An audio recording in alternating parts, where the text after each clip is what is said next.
आज हम बात करेंगे एक ऐसे खतरे की जो आजकल बहुत आम हो गया है, बड़ी ऑनलाइन ठगी। लेकिन घबराइए नहीं, क्योंकि अब सरकार एक नया और बहुत मजबूत हथियार लेकर आई है।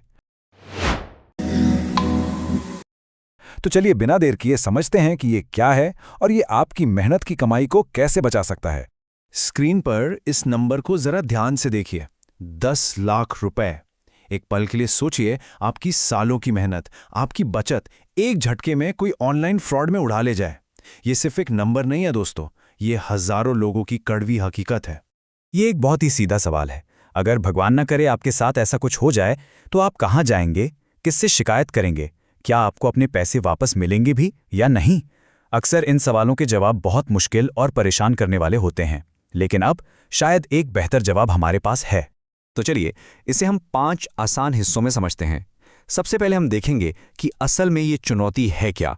फिर बात करेंगे सरकार के इस नए ऑटो एफआईआर सिस्टम की, जानेंगे कि ये काम कैसे करता है, आपके लिए इसके क्या मायने हैं, और आखिर में इसका आगे का रास्ता क्या है।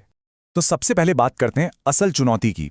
देखिए, जब किसी के साथ इतनी बड़ी ऑनलाइन ठगी होती है तो पैसे वापस पाना पहाड़ चढ़ने जैसा हो जाता है। आप पुलिस स्टेशनों के चक्कर काट रहे हैं, सही जगह शिकायत दर्ज करवाने की कोशिश कर रहे हैं, और इस पूरी भाग दौड़ में वो सबसे कीमती शुरुआती घंटे निकल जाते हैं जिनमें शायद अपराधियों को पकड़ा जा सकता था। तो बस इसी मुश्किल से निपटने के लिए गृह मंत्रालय एक ऐसा नया सिस्टम लेकर आया है जो शायद सब कुछ बदल सकता है। इसे खास तौर पर बड़ी रकम वाली ऑनलाइन धोखाधड़ी से जल्दी और असरदार तरीके से निपटने के लिए ही बनाया गया है।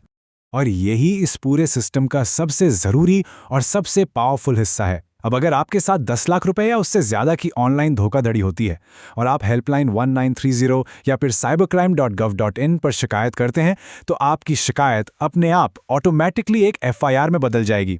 आपको पुलिस स्टेशन जाने की भी ज़रूरत नहीं। सुनने में तो ये कमाल का लगता है ना, पर सवाल ये है कि आखिर ये जादू होता कैसे है।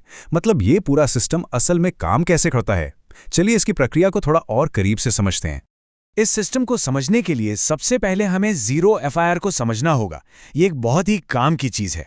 देखिए, जीरो एफआईआर का सीधा सा मतलब है कि जुर्म चाहे कहीं भी हुआ हो, आप उसकी पहली सूचना किसी भी पुलिस स्टेशन में दे सकते हैं। इससे सबसे बड़ा फायदा ये है कि समय बचता है और एक्शन तुरंत शुरू हो जाता है। तो अब नया प्रोसेस कुछ ऐसा है।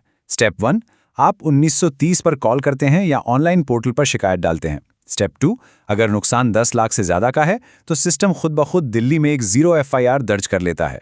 स्टेप 3, वो जीरो एफआईआर फौरन आपके इलाके के साइबर पुलिस स्टेशन को ट्रांसफ़र कर दी जाती है। और स्टेप 4, आपको बस 3 दिन के अंदर उस स्टेशन जाकर उसे एक पक्की रेगुलर एफआईआर में बदलवाना होता है। कितना आसान हो गया है। और ये सब मुमकिन हो पा रहा है क्योंकि कई बड़ी एजेंसियां एक टीम की तरह मिलकर काम कर रही हैं।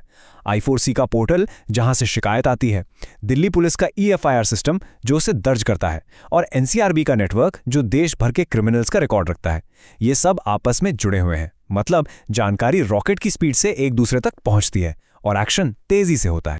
ठीक है, ये सब तो हो गई टेक्निकल बातें, पर असल सवाल तो ये है कि इससे आपको और मुझे, मतलब एक आम नागरिक को क्या फ़ायदा होगा। इससे हमारी जिंदगी पर क्या असर पड़ेगा। फायदे बिल्कुल सीधे और साफ हैं। सबसे पहला, अपराधियों पर एक्शन बहुत तेजी से होगा। दूसरा, आपके खोए हुए पैसे वापस मिलने के चांस काफी बढ़ जाएंगे। तीसरा, शिकायत करने का पूरा झंझट ही खत्म हो गया है, प्रोसेस बहुत आसान है। और चौथा, अपराधियों को सजा दिलाना आसान होगा, जिससे शायद भविष्य में ऐसे अपराध कम होंगे।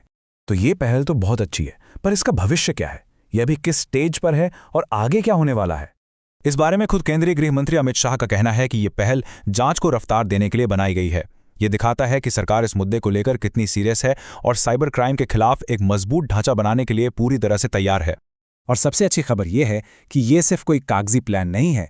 इस सिस्टम को दिल्ली में एक पायलट प्रोजेक्ट के तौर पर सफलतापूर्वक टेस्ट किया जा चुका है, और इसकी कामयाबी को देखते हुए अब इसे जल्द से जल्द पूरे देश में लागू करने की तैयारी है, ताकि हर नागरिक को इसका फायदा मिल सके।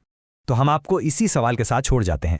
एक तरफ है टेक्नोलॉजी का गलत इस्तेमाल करने वाले अपराधी, और दूसरी तरफ है कानून जो टेक्नोलॉजी से ही उन्हें जवाब दे रहा है। आपको क्या लगता है, क्या टेक्नोलॉजी की ये जंग साइबर अपराधियों को वाकई रोक पाएगी?